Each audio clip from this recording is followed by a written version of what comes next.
Situé à Saint-Jean-de-Beauregard, dans l'Essonne, ce château familial contemple depuis près de 4 siècles le panorama de la vallée de la Salmouille.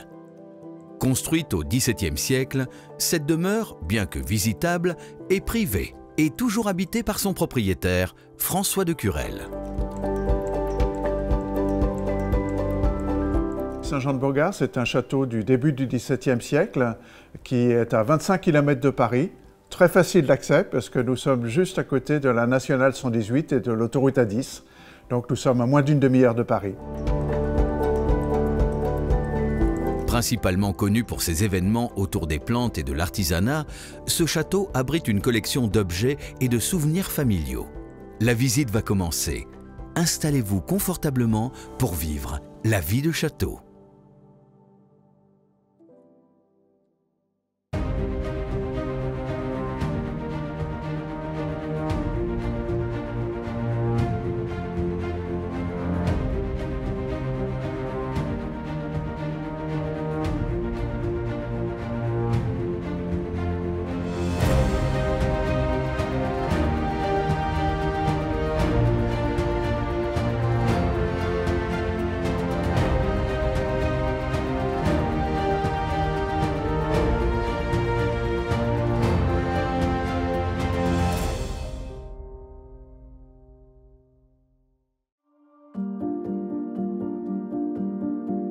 Si les propriétaires se succèdent au fil des décennies, la famille de François de Curelle est présente au château depuis plus de 2 siècles.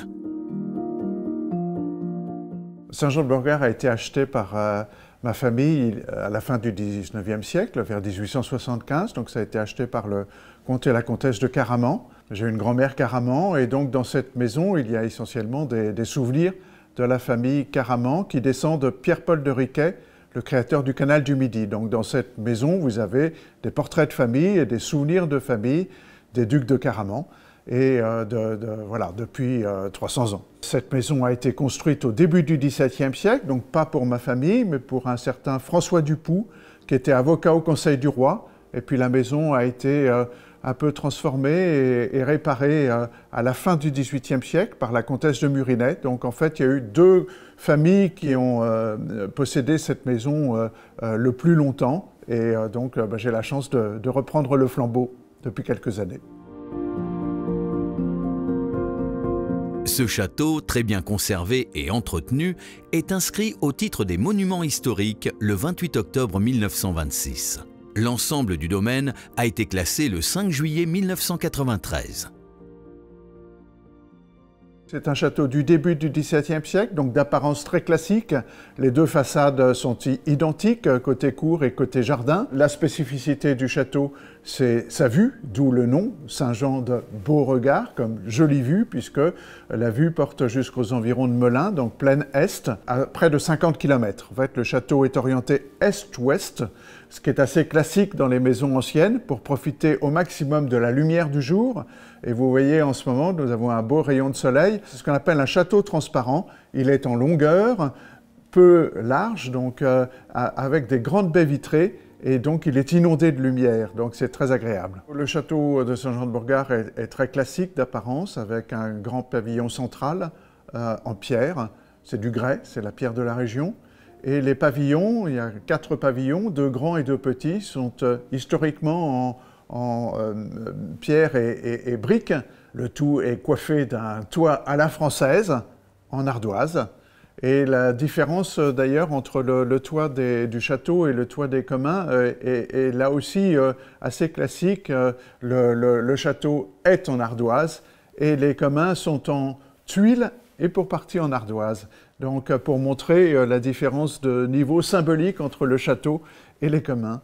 Voilà, entre les hommes et les chevaux. Un château qui a 400 ans, forcément, c'est un château qui a vécu plusieurs vies. Ce château est la 3e construction à cet endroit. Donc il y a eu d'abord le site s'y prête en hauteur avec une vue plongeante sur la tour de Montlhéry. C'est un site qui, dans un premier temps, a eu une vocation défensive, avec un petit château fort.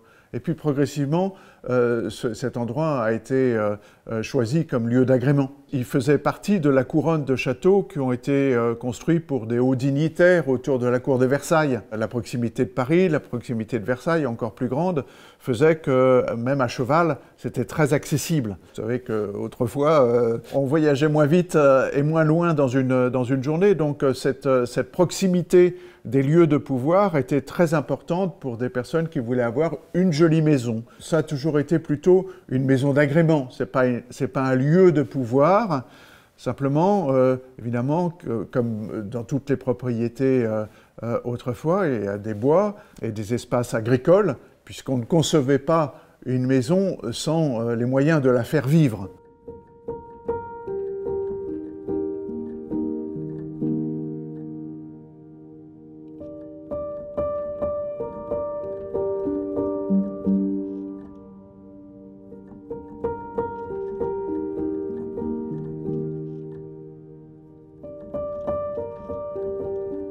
La visite du château commence par la cage d'escalier. C'est une cage d'escalier qui n'est pas d'époque Louis XIII, mais qui a été reconstruite à la fin du XVIIIe siècle, donc d'époque Louis XVI, et qui est assez spectaculaire en rapport avec la taille du château, bien sûr.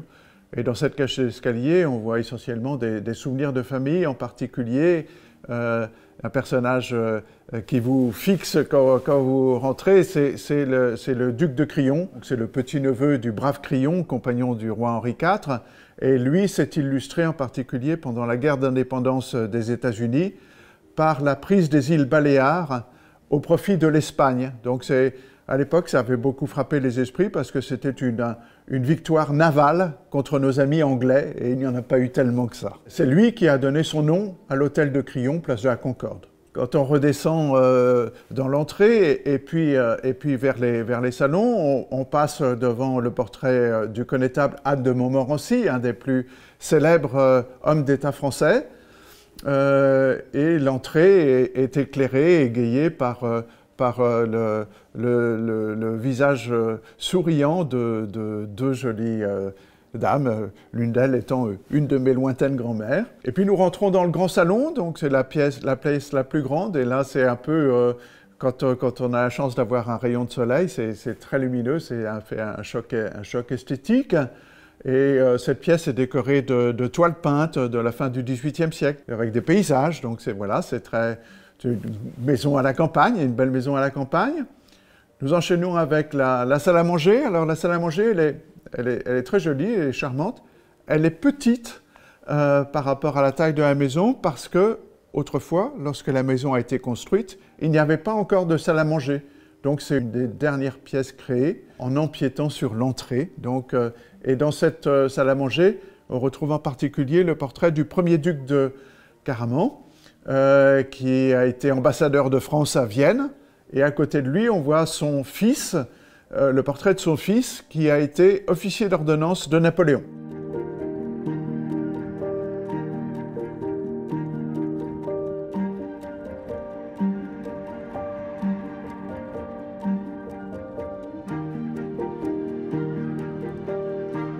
Dans cette demeure, l'art de vivre à la française s'exprime dans les pièces visitables du rez-de-chaussée, conservées tel un musée familial. Ainsi, c'est un véritable voyage dans le temps qui est proposé aux visiteurs arpentant les pièces du château de Saint-Jean-de-Beauregard.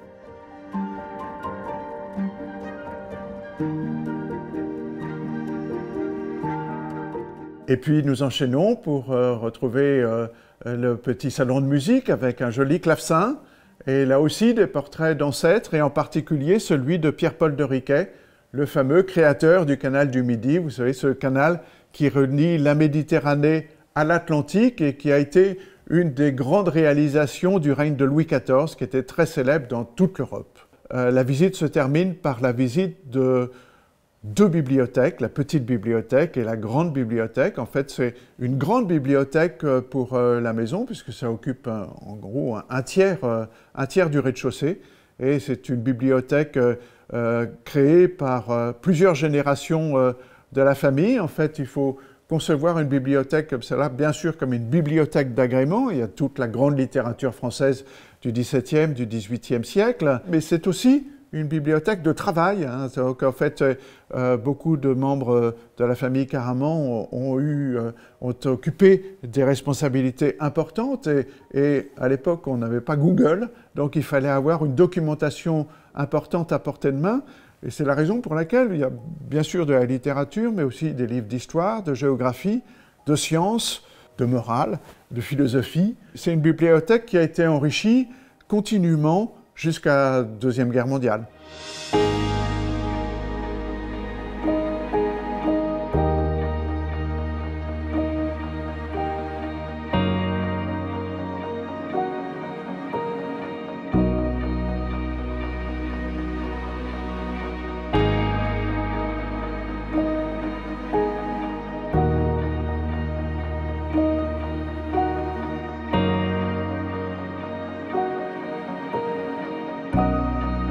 Dans cette maison, bon, nous avons la chance d'avoir les portraits de famille que j'ai évoqués pour certains, mais aussi des meubles comme cette paire de commodes qui vient de mon arrière-grand-mère Rohan Chabot. Cette table qui est un souvenir de l'ambassadeur à Vienne, c'est une table à jeu très rare, en fait un spécimen peut-être unique en France puisque c'est un meuble autrichien.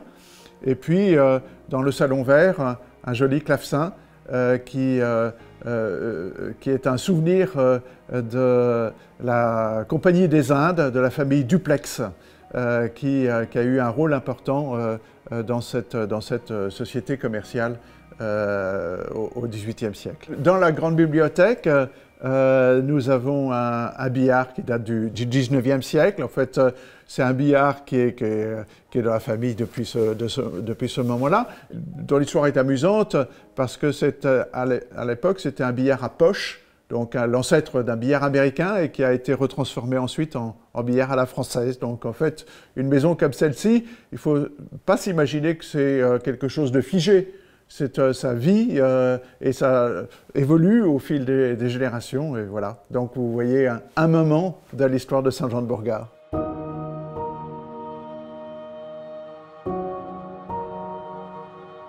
Si le château a su conserver son charme d'antan, ses extérieurs sont également impressionnants, notamment grâce à son potager, son parc à la française et ses communs. Alors Saint-Jean-de-Bourgard n'est pas un des plus grands châteaux d'Île-de-France, mais c'est un des châteaux les plus complets et les plus homogènes. Et c'est la raison pour laquelle il est intégralement classé monument historique, puisque, outre le château, nous avons deux corps de communs, en fait, qui sont des corps principalement des écuries. Il y avait une vingtaine de chevaux, et un grand pigeonnier qui passe pour être le plus grand pigeonnier d'Île-de-France.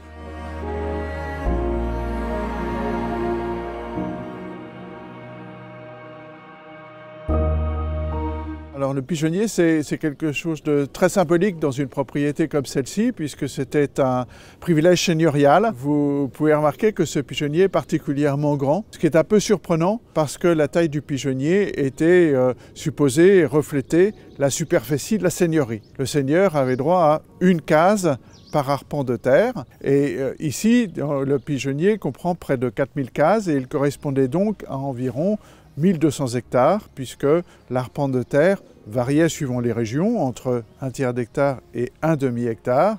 Et ici, c'était un tiers d'hectare, puisque le sol est argileux et un peu caillouteux, donc difficile à travailler. Vous pouvez remarquer que ce pigeonnier est avec un lanternon en ardoise, le reste de la couverture en tuile, comme sur les communs qui sont avec des toits à la mansarde, à double pente, partie en tuile, partie en ardoise sur la partie la plus verticale, parce que techniquement, c'était très difficile de faire tenir des tuiles aussi verticalement. Donc, ça appelle ça un brisy d'ardoise.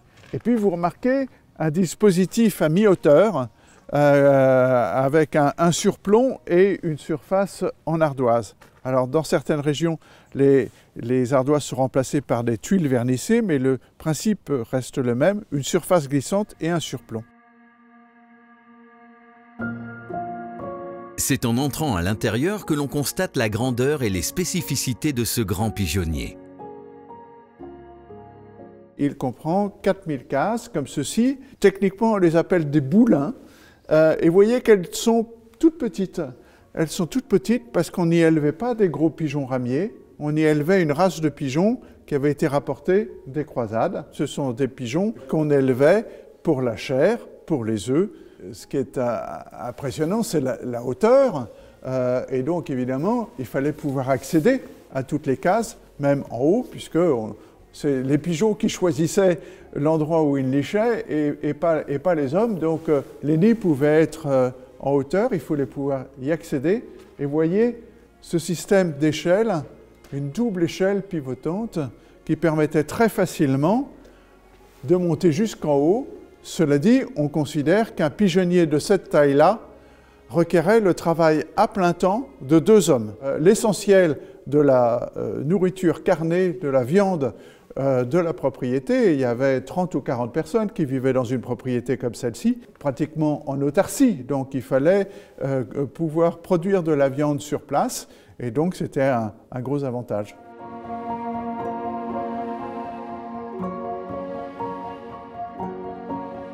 Alors en fait, les communs sont restés dans leur jus en ayant conservé les écuries telles qu'elles étaient autrefois. Donc on pourrait accueillir une vingtaine de chevaux dès aujourd'hui, sans aménagement particulier. Tout est resté en place et les communs sont eux aussi classés monuments historiques.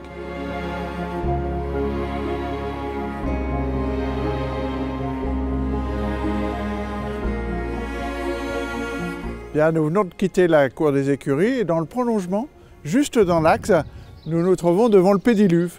Le pédiluve, on en connaît peu en France et pourtant c'était très utile puisque il y a beaucoup de chevaux ici, il y avait beaucoup de chevaux ici, une vingtaine, des chevaux de selle bien sûr, mais beaucoup de chevaux qui tiraient des voitures. Et ces chevaux, après de longues courses, étaient fatigués et le pédiluve c'était en fait une façon de pouvoir délasser leurs jambes. C'est peu profond, le sol est pavé et les chevaux pouvaient comme ça faire en fait un petit peu de balnéothérapie.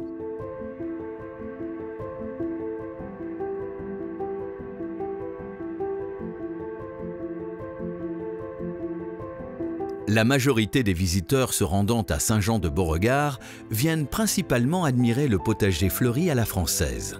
Les légumes côtoient les fleurs, créant au printemps une magnifique palette de couleurs.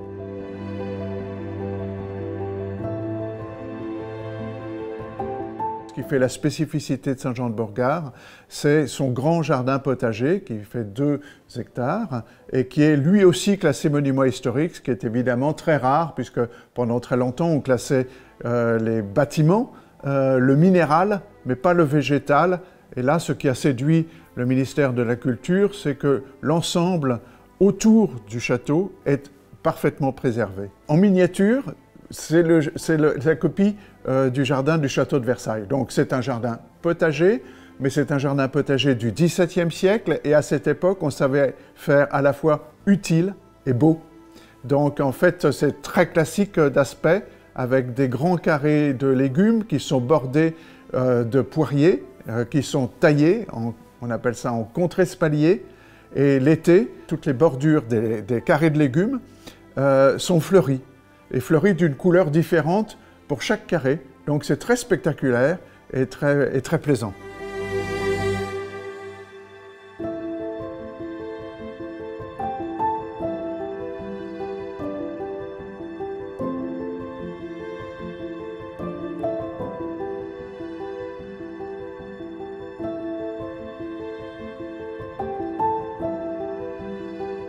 Ça y est, nous sommes dans le jardin potager du château de Saint-Jean-de-Beauregard. C'est évidemment le clou de la visite. C'est pour ça que Saint-Jean est connu. Donc ce potager, il fait 2 hectares. Alors vous le voyez dans sa tenue hivernale, évidemment, vous ne le voyez pas au mieux. Il faut l'imaginer avec les carrés de légumes installés. Il faut l'imaginer avec les bordures de fleurs tout l'été. jusqu'à la fin de l'automne. C'est en miniature le plan du centre du jardin de Versailles, donc à l'échelle 1/3. 2 hectares de jardin clos de mur. Donc c'est un jardin potager avec des légumes dans les carrés de légumes, des fruits essentiellement des poires sous forme de contre-espalier, des pommiers dans la partie verger, des pruniers sur le bord, évidemment des fruits rouges, des fraises, des framboises. Ça paraît gigantesque, mais il faut imaginer qu'un jardin comme celui-ci était conçu pour nourrir 30 ou 40 personnes. Aujourd'hui, une quinzaine de personnes profitent des fruits et des légumes. On a ici une très grande diversité de légumes, certains légumes anciens. C'est un peu un verger conservatoire avec une trentaine de variétés de poires, une vingtaine de variétés de pommes. Et pour les fruits et les légumes, là aussi, nous essayons d'avoir des choses un peu originales. Donc les temps forts du jardin, c'est la belle saison, même si vous le voyez, dès le printemps, nous avons une jolie décoration de bulbes, mais ensuite ça va être une symphonie continue de floraison jusqu'à la fin de la saison, avec les arbres fruitiers dans quelques semaines. Vous ne ferez pas spontanément la même visite si vous venez en début de saison ou si vous venez en fin de saison. Si vous ne venez qu'une fois dans l'année, essayez de venir plutôt début septembre. C'est là où le jardin potager est au maximum, sauf bien sûr s'il a souffert de la sécheresse. Nous arrosons le jardin exclusivement avec l'eau du drainage du jardin et l'eau des toits qui sont conservées dans les différents bassins et les différentes mares. Donc on n'a rien inventé, hein. Nos anciens savaient déjà que l'eau était précieuse avant même qu'on parle de réchauffement climatique. Outre le potager, le parc abrite un joli jardin à la française, en contrebas du château, permettant une sympathique promenade pédestre.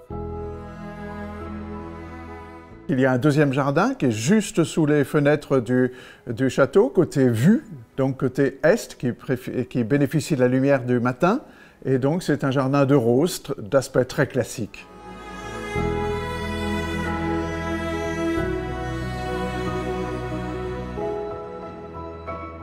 Le parc fait 20 hectares et le parc a été transformé pour partie à l'anglaise, pour la partie de l'arrivée, mais tout le reste est resté avec son plan d'origine du début du XVIIe siècle, ce qui est assez rare parce que beaucoup de parcs ont été transformés au XIXe siècle et ce n'est pas le cas à Saint-Jean-de-Borgard. Depuis près de 40 ans, le parc de Saint-Jean-de-Beauregard s'anime pendant 3 jours en avril pour accueillir la plus grande fête des plantes de printemps de France.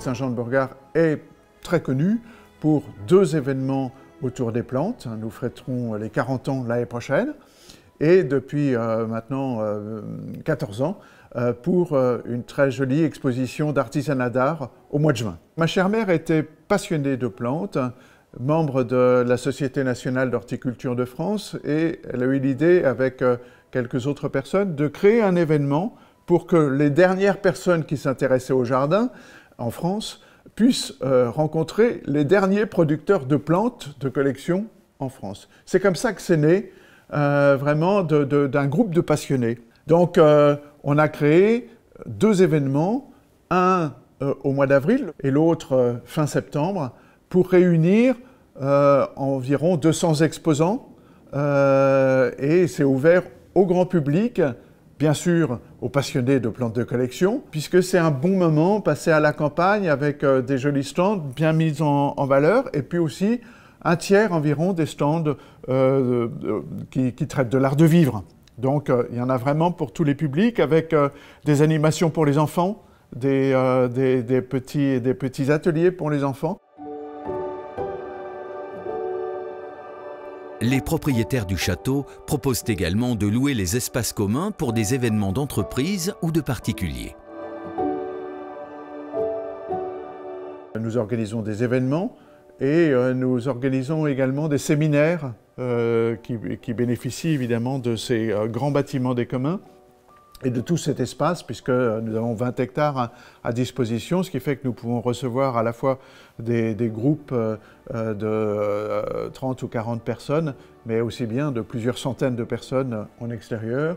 Donc à 25 km de Paris, c'est un énorme avantage, parce qu'effectivement, il y a beaucoup d'entreprises qui peuvent venir ici et se détendre.